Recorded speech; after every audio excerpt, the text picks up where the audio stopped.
2 दिवसापासून मुलांचं चालू होतं, आई ज्यूस कर आणि हे जे चिक्कू आहे ना, तर ते माझ्या स्टुडंटने आणले होते. थोडे कच्चे होते, त्याच्यासाठी मी 2 दिवस त्याला पिकण्यासाठी ठेवले होते. म्हटलं पिकले तर आता ज्यूस करून टाकावं, मुलं म्हणताय तर. तर इकडे मी सगळे साल काढून घेतले आणि हे मिक्सरचं जे ज्यूसचं भांडं आहे, तर ते नवीनच आहे. त्याचं पण उद्घाटन करावं. कसं आहे, काय आहे बघू म्हटलं.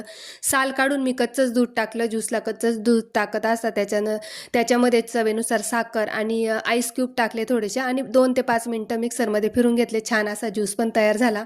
मुलांना तर ज्यूस करून दिला आणि मी इकडे माझ्यासाठी चहा ठेवला होता, कारण मला चहाशिवाय काही काम सुचत नाही. त्याच्यामुळे मी चहाच घेते. फक्त माझ्यापुरताच ठेवला होता आणि हे मोठे मोठे डबे मला पाहिजे होते, तर मोठ्या डब्यांमधलं सामान जे आहे तर ते मी छोट्या डब्यांमध्ये ठेवलं आणि हे जे डबे रिकामे झालेले होते ते पण मला घासायचे होते.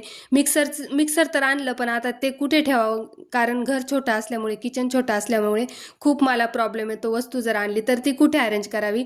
तर बघा फायनली मी इथे मिक्सर जे आहे आणि त्याचे भांडे जे आहे फ्रीजवरच ठेवले आणि हे जे डबे काढलेले होते घासायला ते पण मी घासून घेतले आणि वरचेवर ही क्लिनिंग करत असते. डबे पण छोटे मोठे जर रिकामे झाले तर मी ते लगेचच घासून घेते. त्याच्यामुळे माझ्या घरात जास्त घाण होत नाही आणि काचेसारखं घर मला आवडतं आणि माझं घर खरंच छोटं आहे पण स्वच्छ आहे. तर चला भेटूया नेक्स्ट व्हिडिओमध्ये. तोपर्यंत सगळ्यांना बाय.